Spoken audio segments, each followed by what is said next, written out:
didn't sing a melody because there's something about this Capricorn energy.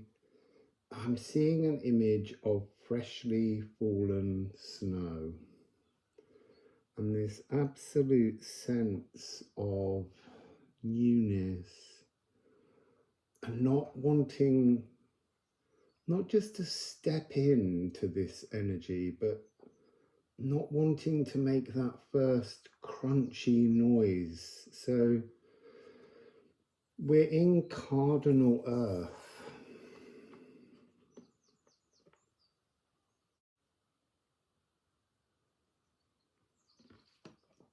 And I'm really drawn to this sanctuary architect's line, inner competent values and Janus faced. So Janus is the two-headed god that faces in two directions. Oh, and there's something about two endings as options. It's like a plethora of potentials that are available here. It's very calm. It's very still. It's almost like I'm whispering.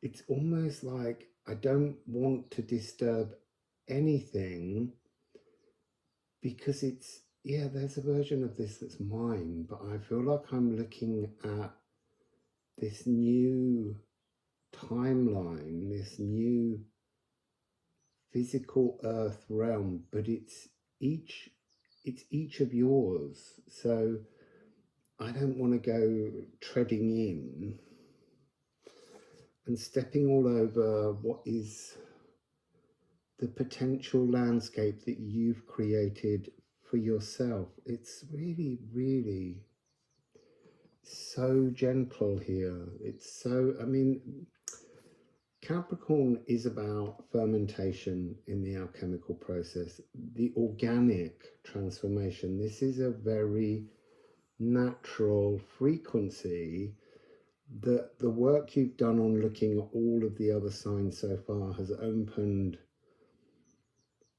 a precious space, a uniqueness and authenticity to your frequency autograph that's allowing you to be wrapped in this beautiful energy.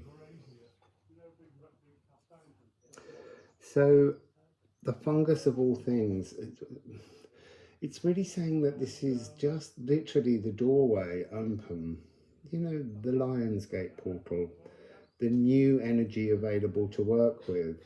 And you're standing and that fungus is stretching out underneath the snow. It's almost, it's like a blank page. It's something so brand new, and it has this primal scream of creation.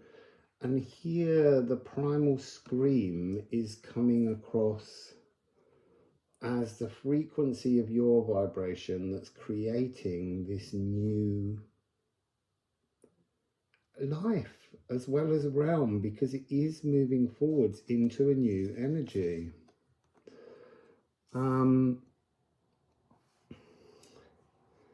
The beat of the metronome, which is on the moon in Capricorn, this kind of clicking that just keeps ticking, is a reminder that this is a new time signature, a new space for you to walk into.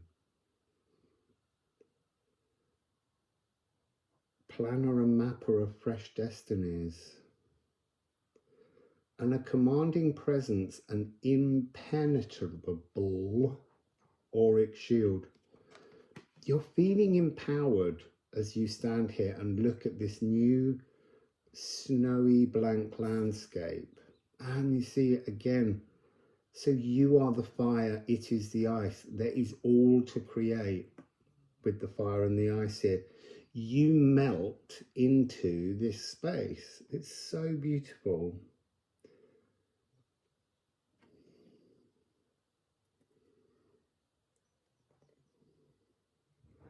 You see, I'm drawn to leading to your Mergoat truth, because remember, Capricorn is part goat, part mer creature, and actually the mer goats pull the chariot of Aphrodite through the sea. So that's that emotional charioteer that came up. I am going to look at the asteroids with you in a moment, but first of all, let's just look at what's actually there.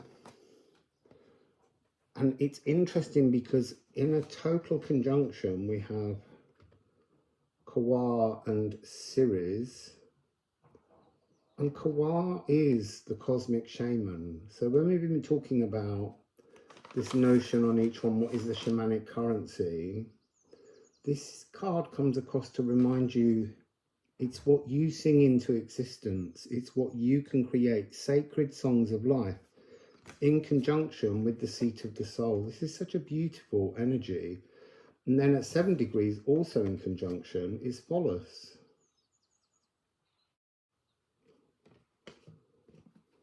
The law of unintended consequences. It's almost like the sudden symbol crash and this space opens up before you. And it is a radical shift with a psychic sophistication. Nervous system, intuition, and sacral.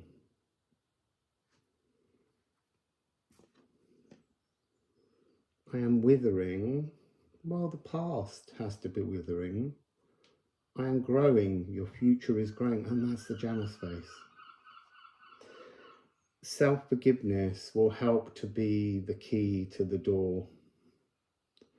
And this is sacred female fertility rituals, harvesting to gather crops, grains and seed, feeding the soil and preparing for future growth. So now I'm being shown snowdrops opening, coming up through the snow and opening, just the beginnings of a new cycle of existence for you. Kwawa, I am silent. The visible silence. You have to reach the visible silence. And then I am singing. And this is the card of shamanic currency. A harmonious revelation of spirit. Swirling symphony of the music of the spheres. And I am asleep. I am aware. Unmasking the unseen. This is a brand new space opening. It's got Taurus and Ophiuchus. Haven't we just done those? Let me just check. Taurus, Aquarius, Ophiuchus. So there's just Aquarius in between that we're not seeing here. So let me just tell you about the asteroids. Oh, I didn't count them. 1, 2, 3, 4, 5, 6, 7, 8, 9, 10, 11, 12. That's interesting because then that becomes a kind of the structure, 12 frequency, the rigidity of form in this new physical timeline, and then the expression that you bring with your feminine divine consciousness into that energy, the inspiration you bring to this new place you call home. So we have child at 17 degrees. Child is to do very often with the inner child. And it's interesting because we've got Isis at 1 degree and Osiris at 23 degrees. There is that sense of, you see, I want to say the past and the future as being mother and father, father, mother. It doesn't matter, feminine, masculine, masculine, feminine, whichever way around you look at it, but it creates a new child or a new youthfulness in the now. I still feel like I can't speak too loudly because I don't want to disturb the beauty of what's in front.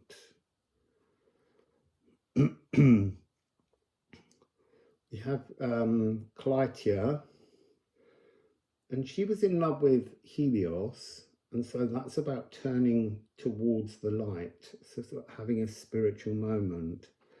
We have Abundantia, is in conjunction with Isis. There's just something about a moment where everything's coming together.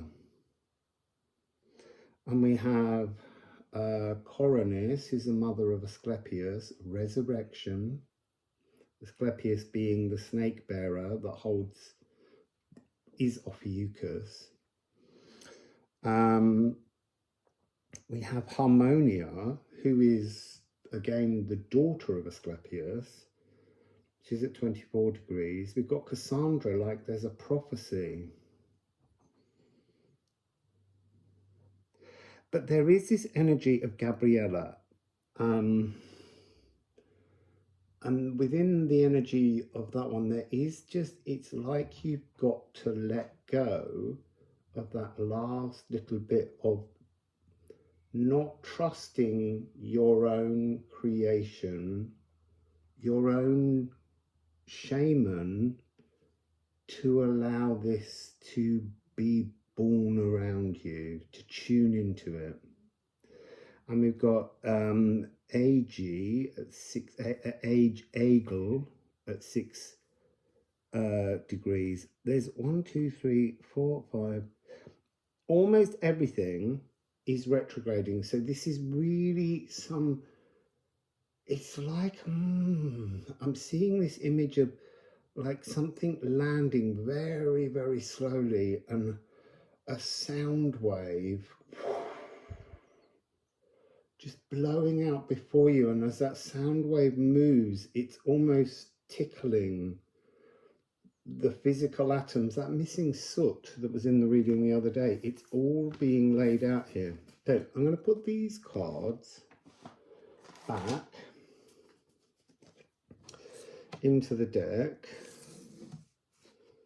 You see, and it wants to, I put this card back, but when I was first shuffling after yesterday's reading, at first I was waiting to see what would come out, and it was just like nearly the whole deck had come out, and I had no new signs for what was coming next. And then both Libra and Capricorn came out, so 2 cardinal energies, and then House 10 and House 7 came out, which were matching. And it wasn't until the moon in Capricorn came out, and I had about 12 cards left in the deck. But Purify clearly wanted, because I put it away, but it's just slipped out to the bottom of the deck. This is a purified, rarefied, new opportunity energetically that's wanting to wrap itself inside your cells, inside your thoughts, inside your emotions, to become your new reality. So, shamanic currency. You see, it didn't fall out, but it flashed at me. Venus. Honor your heart's desires. I'm not going to take it. I just think that line needed to come out. So what is the shamanic currency available in this beautiful, quiet, gentle, new timeline?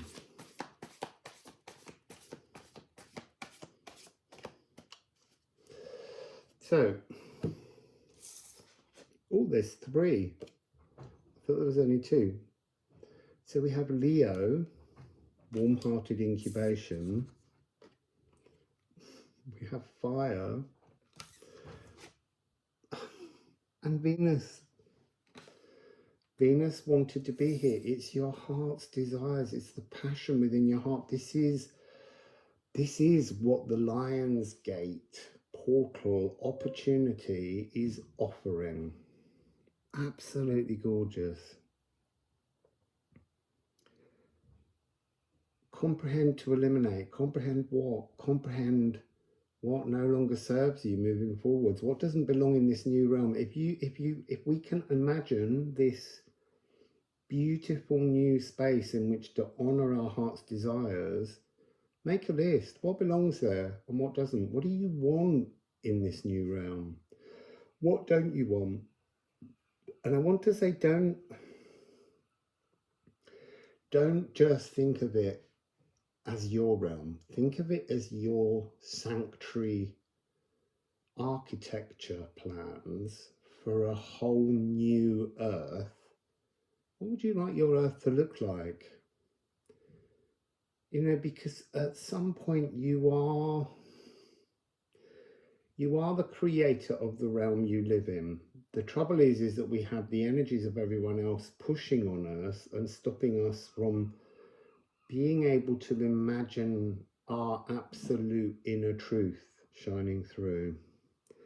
And so you need to do that and take your time. It doesn't have to be by the 8th of the 8th. This really is an energy moving forwards to work with, but to work with it, you have to look at all the different zodiac signs and houses in your natal chart and work out how you're tweaking them to fit this new and beautiful landscape, this fresh snowy place. And you're the fire waiting to write into the snow.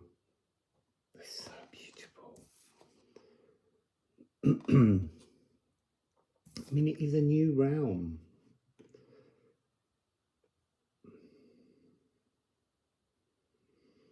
Excitable, impulsive. I am dim or I am dazzling. It's like the negative side doesn't exist. This is what you're writing. I am dazzling, blazing. Purification processed by the renal glands. We just had purification.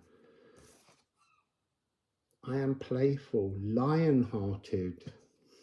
Warm-hearted incubation, lion-hearted. Radiance lights the pathway ahead. You light your pathway ahead. And I am compassionate, the chalice of loving. This is offering prosperity and victory. The sea womb absorbing fire and fury. You see, that's the snow. And you're applying this fire to the snow. That's the shamanic currency available. It's the salt rime from which all is created. It's all inside the salt rime. You just have to melt the ice to find what you intended inside. So this is the cosmic balance sheet of this new place. That's a lot of cards.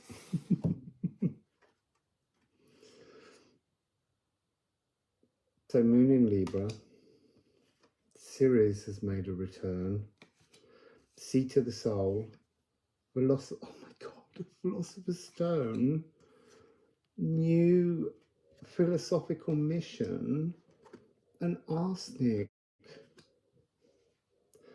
The Swan transformation. Wow. What's on the balance sheet? Whatever you want to write. You are composing a whole new timeline for yourself. It's so powerful. Eased emotional justice, an operatic love duet, you know, a heightened sense of being, sublime, cosmic idealism. And again, big-hearted. This is a space and a place that doesn't have the energy of damaged love at all. This is the energy of being truly fluid. And again, we had this in one of the other readings, I can't remember which, but this 777 frequency, like hitting a jackpot. 3669.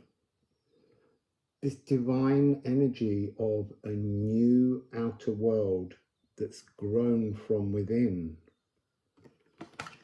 And 36 is transforming, fixing yourself into a new energetic space.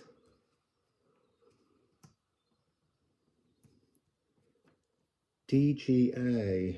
So here I'm getting this frequency called, oh, I'm with the F sharp.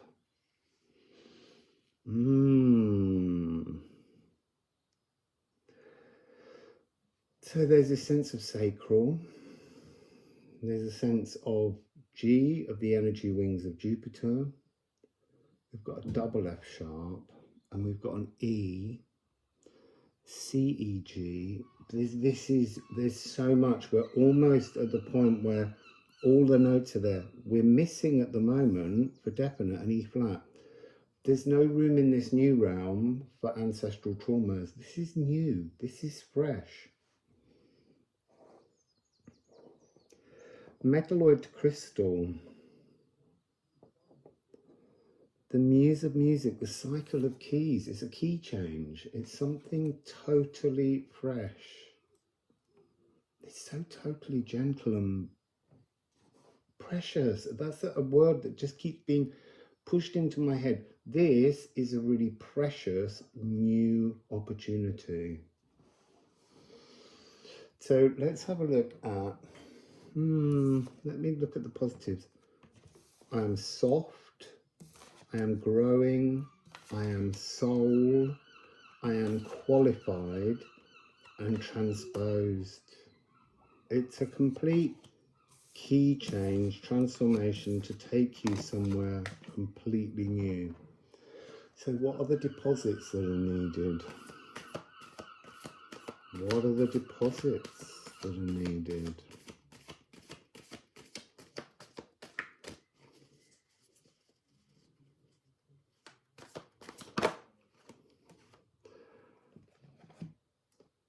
Materialization. You are the deposit. You need to step up, turn up, and materialize yourself into this setting time. You set the time. I want to say this line here, easing the bitterness of spiritual growth. That's what you need to not deposit, but deposit away. It's gone. Anything that's been bothering you, the substance of all things physical, the soot becoming materialized or manifested into the version of what you are now creating. I am materializing all that exists. The sacred salt tears of release. Maybe you just need a little bit of a cry. And this is the Oceanic Akashic Hierophant here on Earth. You have to embody that energy where it's almost like, look, your consciousness is the divine feminine. But there's something here about materializing, bringing forwards your divine masculine. And that's the lower heart. We have the higher heart here. We have the higher heart with Moon in Libra because Venus rules Libra. Your consciousness is ready for this. But it's somehow about a question of how do you,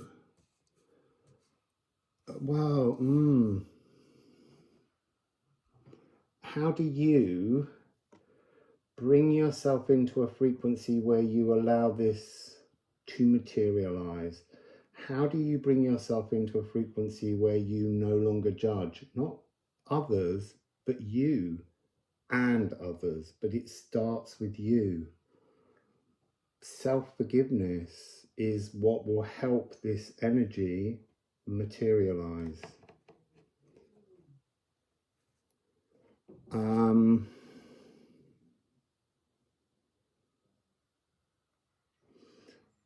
So salt was used as part of a purification process before communing with the gods. So we've had the Feast of the Bath, and I think this is one of the ingredients for the Feast of the Bath. Taking some really good salt and putting some oils into it. You can perfume the oils to your choice. Choose the things that make you feel enlivened. Take a bath and then rub all of your body with the oily salt and then rinse it off. There's something in that to help you come into this frequency. So galactic dividends. What are the galactic dividends available?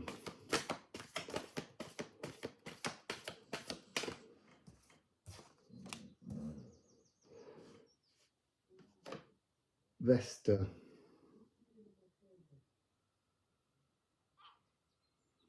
The endless luminiferous aether of passion. That's where it began. The passion being invigorated, and it's sacral again.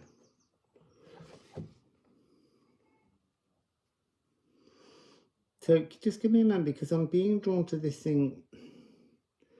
There's no B here, is there?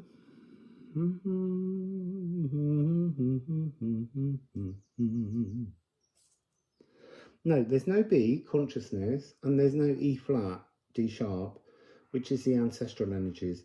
It's like cleaning up your consciousness to step into this space, almost bringing all of your energy out of your cells to allow this release, this cleansing, and then returning all of these frequencies, but not this ancestral trauma thing. That's not taking place in this frequency.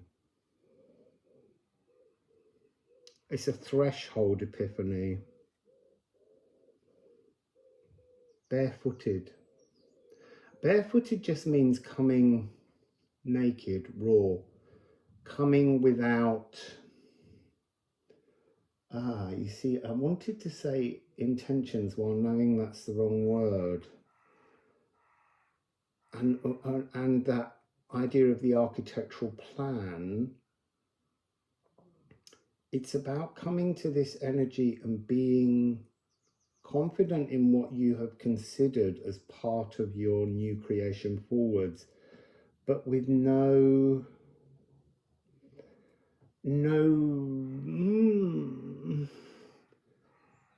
bullet list of the order in which things need to materialize, I guess is the way to say it. I am eternal. It's understanding that connection and a divine spark.